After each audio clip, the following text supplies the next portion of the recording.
हरे कृष्णा। स्वागत है आपका Bhagavad Gita as it is series में। आज हम पढ़ रहे हैं तीसरे अध्याय का 36वां श्लोक। भगवद्गीता का तीसरा अध्याय कर्म योगा, 36वां श्लोक।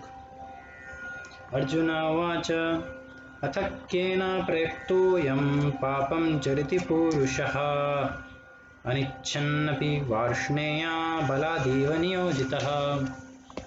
Arjuna Vacha. Arjuna said, O descendant of Vrishni, by what is one impelled by sinful acts, even unwillingly, as if engaged by force? Purport by His Divine Grace, Srila A.C. Bhaktivedanta Swami Srila Prabhupada ki Jai.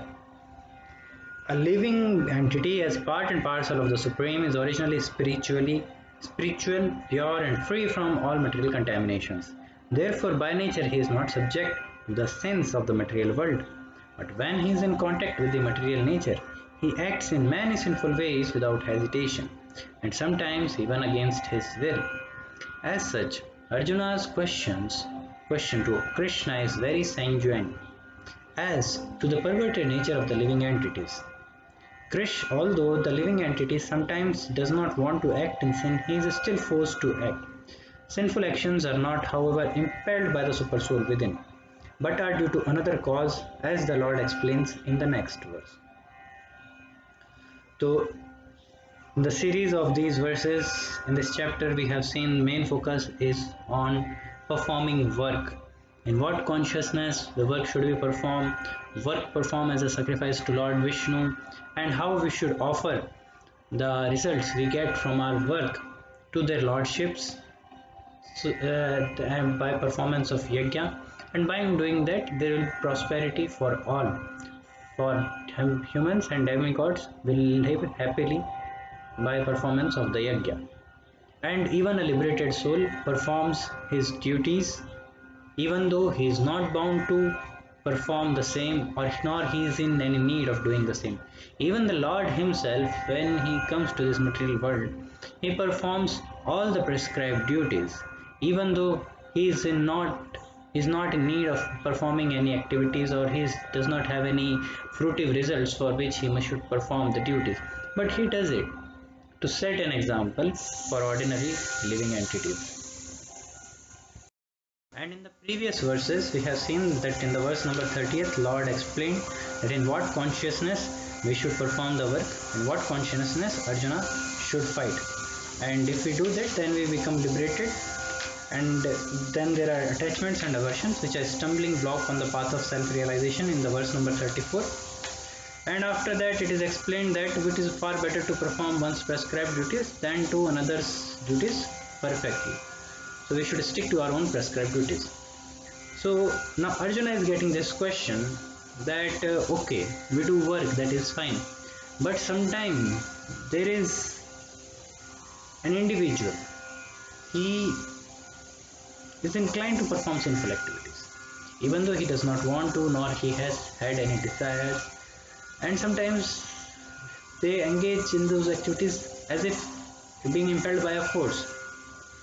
So Srila Prabhupada is wonderfully explaining in this verse that living entity by nature is pure, is spiritual and free from all material contamination. Then how is it that the spiritual living entity is being forced to act in such a way?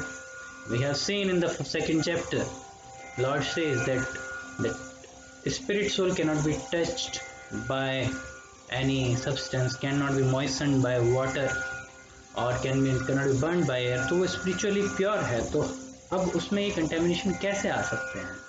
और spiritually pure ऐसे है कि वो part and parcel है, हम तो supreme lord के, तो हम में फिर ये contamination कैसे आ गए हैं? हम कैसे इन sinful activities में involve होते हैं? क्यों हम देखते हैं कितना सारा crime और violence है हमारे चारों तरफ दुनिया में? इवन हम खुद जो है कभी कभी ऐसे एक्ट किए होंगे which is not very appreciable and in fact which is worthy of condemn. हम सब अपने जीवन में कभी ना कभी ऐसे दौर से गुजरते हैं जब हमारा जो फोर्स होता है, बाय इंस्टिंक्ट जिनको बोलते हैं, ऐसे एक्ट करते हैं and later we realize, we regret that we should not have done in this way. Even we have seen great personalities performing, indulging in acts like that, and ruining their career and their name and fame, whatever they had, for rest of the for good. So how is it this possible? So now Srila Prabhupada mentions, by nature he is not subjected to the sins of the material world, but when he is in contact with the material nature, he acts in many sinful ways. We do not have the nature, our nature is not to subject to the sins of this material world. But when now currently we are in the association of this material world, and this association is the cause of many things. So because of the association, one when is in contact with the material nature, one acts in many sinful ways without hesitation and sometimes even against one's will. So Arjuna's question is very important and very genuine. So the living entity does not want to act in sin, but still he is forced to act. ऐसा क्यों होता है? Sinful actions are not, however, impelled by the super soul. अब कोई ये कह सकता है कि जीव की वो प्रवृत्ति नहीं है, लेकिन जीव के साथ परमात्मा तो है साथ में हृदय में. परमात्मा हृदय में है तो क्या ये परमात्मा का किया हुआ है? परमात्मा इंस्पायर्ड और परमात्मा is forcing? No, it is not impelled by the super soul within, लेकिन एक दूसरे कॉज की वजह से हो रहा है. वो कॉज क्या है, अगले वर्ड्स में एक्सप्लेन होगा. वो कॉज जो ब्रीफली समराइज कर लेते हैं 37th वर्ष को. श्री भगवान वाच कामेश क्रोधेश रब्जो गुण समुद्भवः महाशनो महापाप्मा विद्येनम इह वैरिणम. The Supreme Personality of God had said, it is lust only, Arjuna, which is born of contact with the material mode of passion and later transformed into wrath, and which is the all-devouring sinful enemy of this world. तो ये पट पढ़ेंगे. When a living entity comes in contact with the material creation, his eternal love for Krishna is transformed into lust in association with the mode of passion. Or in other words, the sense of love of God becomes transformed into lust, as milk in contact with sour tamarind is transformed into yogurt. Then again, when lust is unsatisfied, it turns into wrath. Wrath is transformed into illusion, and illusion continues the material existence. Therefore, lust is the greatest enemy of the living entity, and it is lust only which induces the pure living entity to remain entangled in the material world. Wrath is the manifestation of the mode of ignorance. These modes exhibit themselves as wrath and other corollaries. If therefore the mode of passion, instead of being degraded into the mode of ignorance, is elevated to the mode of goodness by the prescribed method of living and acting, then one can be saved from the degradation of wrath by spiritual attachment. तो इस श्लोक में भगवान श्री कृष्ण कह रहे हैं, अभी पद बाकी है, अभी 2 पैरास और बाकी हैं, लेकिन हम यहीं तक ही सीमित रखेंगे. तो भगवान श्री कृष्ण कह रहे हैं कि उसका कारण क्या है कि व्यक्ति फोर्सफुली इम्पेल किया जाता है सिंपल एक्टिविटीज में इंडल्ज होने के लिए. उसका कारण है लस्ट, यानी काम वासना. काम वासना का अर्थ होता है enjoying mentality. It's does not refer to sex only. Sex is a very limited interpretation of this word. Lust means to enjoy. That is the broader understanding. Enjoyment में आप कुछ भी enjoy कर सकते हो. आप टीवी सीरीज देख के enjoy कर सकते हो, आप गानों से कुछ सुन के enjoy कर सकते हैं, सुन के enjoy कर सकते हैं. तो ये हमारी कर्मेंद्रियां, 5 कर्मेंद्रियां, 5 ज्ञानेंद्रियां हैं, उनके द्वारा हम enjoy करते हैं. और ये जो enjoying mentality है, यही कारण है व्यक्ति के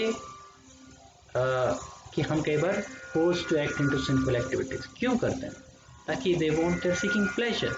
बेसिक हमारा जो नेचर है वो आनंदमय अभ्यासात, we are always pleasure seeking. और हमको प्लेजर एक्चुअली में हमारा ओरिजिनल कॉन्स्टिट्यूशनल पोजीशन क्या है कि हम स्पिरिट सोल है. स्पिरिट सोल के नाते हम स्पिरिचुअल वर्ल्ड में ईश्वर के साथ हमारा एक संबंध है। उस संबंध में जब हम सेवा करते थे तो उस सेवा में प्लेजर मिलता था। That is original constitution position, जिसमें कि हमें प्लेजर मिलता है। हम यहाँ पे भी देखते हैं भौतिक जगत में हमें सुख किस में मिलता है। कोई व्यक्ति बहुत खाएगा, अच्छा खाएगा, भोजन करेगा तो उसमें सुख मिलता है। लेकिन हम देखते हैं कि लोग उनके पास अच्छा खाने के लिए सब कुछ फैसिलिटी होती है, लेकिन वो खुद का भोग करने के बजाय, खुद उनका उपभोग करने के बजाय दूसरों की सेवा करते हैं। दूसरों की सेवा करने के माध्यम से जो सुख प्राप्त होता है वो खुद को सेटिस्फाई करने के सुख से बहुत गुना अधिक है। और देखते हैं कि ये तो बात हो गई देखो फिलैंथ्रोपिस्ट की और उन सब की, जो कि बहुत ही ऊपर लेवल पे हैं। हम उतने बड़े लेवल पे, ऊंचे लेवल पे नहीं है, हम आम आदमी हैं। लेकिन आम आदमी भी अगर आप देखेंगे तो आम आदमी क्या कर रहा है, वो ऑफिस जाता है, ऑफिस से पैसा कमा के लेके आता है, किसके लिए, ताकि उसकी गर्लफ्रेंड हो या उसकी वाइफ हो या उसके बच्चे हों, उनके साथ वो अच्छे से टाइम स्पेंड करे और उनके साथ घूमने जाए, उनके साथ खेले। सो पैसा कमाया किसके लिए? अगर खुद से खुद का एंजॉयमेंट सबसे बेस्ट है तो जाए बढ़िया से अपना एंजॉय करे, मसाज वसाज लेके बीच पे जाए घूमने, टीवी देखे, गाना सुने, अच्छा खाए रेस्टोरेंट में, और बस सफिशिएंट, सब लोग इसमें सेटिस्फाइड हो जाएंगे। लेकिन हम देखते हैं ऐसा नहीं होता। लोगों की प्रवृत्ति होती है कि वो किसी दूसरे व्यक्ति के साथ में या फिर किसी दूसरे जीव के साथ में हम संबंध बनाएं। और वो संबंध आज हम बहुत देखते हैं, पाश्चात्य देश हो गया था कि भारत देश हो गया, लोग कुत्ते रखते हैं घर के अंदर में, कुछ लोग बिल्ली पालते हैं, कुछ लोग बाकी आजकल तो छोटे छोटे जानवर भी आने लगे हैं, और मॉन्स्टर्स वगैरह तो उनको पालते हैं। कुछ लोग ककड़ी भी, मकड़ी, कुछ गिरगिट, छिपकली, मतलब कि सभी प्रवृत्ति के लोग हैं, सब अपने अपने टेस्ट के साथ। लेकिन हम देखते हैं कि पालना मतलब क्या है, आप उसकी सेवा कर रहे हो, आप उसकी ज़रूरतों को पूरा कर रहे हो, उसकी बेसिक नेसेसिटीज़ को आप एड्रेस कर रहे हो। और वहाँ पे जो संबंध होता है वो होता है प्रेम का संबंध, जिसे हम बोलते हैं लव। तो love is not only between ये teenage boy and a girl, not that relation only is love. Love is a relation which one can establish even with other living entities. और जब व्यक्ति आध्यात्मिक सेल्फ रियलाइजेशन कर लेता है, जब वो जान लेता है कि मैं ये शरीर नहीं हूँ, मैं तो स्पिरिट सोल हूँ, और मैं स्पिरिट सोल होने के नाते मैं किसी भी दूसरे स्पिरिट सोल से मेरा संबंध है। अब वो जरूरी नहीं है वो स्पिरिट सोल आदमी के शरीर में हो, वो तो किसी शेर के शरीर में भी हो सकता है, गाय के शरीर में भी हो सकता है, मकड़ी के शरीर में भी हो सकता है। तो जब व्यक्ति उसको समझता जाता है तब वो सबको बराबर व्यू पॉइंट से देखता है। वो कहता है कि ये भी स्पिरिट सोल है, ये भी स्पिरिट सोल है, ये भी स्पिरिट सोल है, ये भी स्पिरिट सोल है, इंडियन भी स्पिरिट सोल है, पाकिस्तानी भी स्पिरिट सोल है, अमेरिकन भी स्पिरिट सोल है, अफगानी भी स्पिरिट सोल है, इवन जो टेररिस्ट है वो भी स्पिरिट सोल है। यानी मैं हर किसी से मेरा एक रिश्ता है। अभी हम उस रिश्ते को एक्सेस नहीं कर पा रहे, क्योंकि क्या है कि हम अपने आप को कुछ और समझते हैं, स्पिरिट सोल नहीं समझते। अब वो जो व्यक्ति है जो कहीं अफगानिस्तान में कहीं बॉर्न हो गया, उसको एसोसिएशन मिल गया, वो सोचता है कि मैं अफगानी हूँ, मैं मुसलमान हूँ, या फिर मेरा धर्म ये है, मुझे यही काम करना है, मुझे बस यही करना है। तो हम क्या भूल गए हैं अपना चीज, ये नहीं ध्यान दे रहे कि हम स्पिरिट सोल है। It's as if you go to drama and you just, कि हम ड्रामा पे स्टेज पे उतरे कि भाई आपका कैरेक्टर है कि आप राजा हो, और हम उसमें इतने रम जाएं कि हम स्टेज के बाहर आने के बाद भी बोले नहीं मैं राजा हूँ। नहीं, आप फिर वापस अपने फ्रेंड्स के बीच में हो गए हो। Now you should back, return back to the position, you should, ये ड्रामा के अंदर में हो सकता है कि आप राजा हो और वो चोर है आपका सबसे क्लोज फ्रेंड, और आप उसे दंड दे रहे हो, मृत्यु दंड, और बाकी आपके जो फ्रेंड्स हैं वो आपके कोई सेनापति है, कोई मिनिस्टर है, लेकिन वो सिर्फ ड्रामा है। You see it's on the only on the stage being exhibited. जब जैसे ही अगर आप उस ड्रामा के पीछे चले जाते हो, देन यू अंडरस्टैंड, अरे ये मेरा फ्रेंड है, हम साथ में खेलते कूदते, like that. On drama we do like that because that is the situation we are in at that moment. ऐसे ही भौतिक जगत में प्रेजेंट में हम अलग अलग परिस्थितियों में जा रहे हैं। वो परिस्थितियां हमने अपनी इच्छा से, हम अपने कर्मों के हिसाब से उस परिस्थितियों में पहुंचे हैं। लेकिन अंत में देखा जाए तो यहाँ पे सब कुछ एक ड्रामा की तरह है। हम स्पिरिट सोल को ये शरीर दे दिए कि अब तुम अपनी जो इच्छाएं हैं वो इस शरीर के द्वारा पूरी करो। हम पूरी करने की कोशिश कर रहे हैं, enjoying mentality, and that's how we are trapped into this material.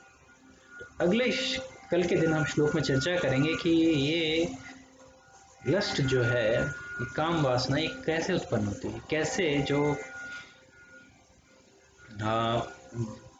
इसका ओरिजिनल सोर्स क्या है, ये कहाँ से आई एंड ऑल दैट। तो ये हम करेंगे बाकी कल चर्चा, कल के श्लोक में। आज अपनी चर्चा को यहीं विराम देते हैं। और आज समराइज करने के लिए हमने देखा कि अर्जुन पूछते हैं कि क्या रीज़न है कि जिससे व्यक्ति ऐसे पाप कर्म करता है, दुष्ट कर्म करता है, और कभी कभी तो ऐसे उसको फोर्सफुली उसके ऊपर कोई दूसरा फोर्स हावी हो गया। तो हमने देखा कि वो व्यक्ति की हमारी जो लॉन्ग एसोसिएशन है भौतिक जगत में उससे हुआ है, और हम स्पिरिचुअली प्योर हैं, ओरिजिनल प्योर हैं भगवान की तरह। और ना ही जब हम ऐसे एक्ट करते हैं तो वो ईश्वर के द्वारा हम फोर्स किए गए हैं, जो कि परमात्मा के रूप में हमारे हृदय में मौजूद है। तो उसका कारण क्या है, अर्जुन पूछते हैं। तो उसका कारण है काम वासना। और काम वासना मतलब सेक्स लाइफ नहीं होती है। काम वासना एक बहुत ब्रॉड टर्म है। इसका मतलब होता है enjoying mentality, the general enjoying mentality. और वो किसी भी रूप में हो सकती है, ना कि सिर्फ सेक्स लाइफ में। It's one of the form of it. चलिए, तो अभी यही इसको हम कथा को यहीं विराम देते हैं, कल फिर से रिज्यूम करेंगे। तो हरे कृष्ण।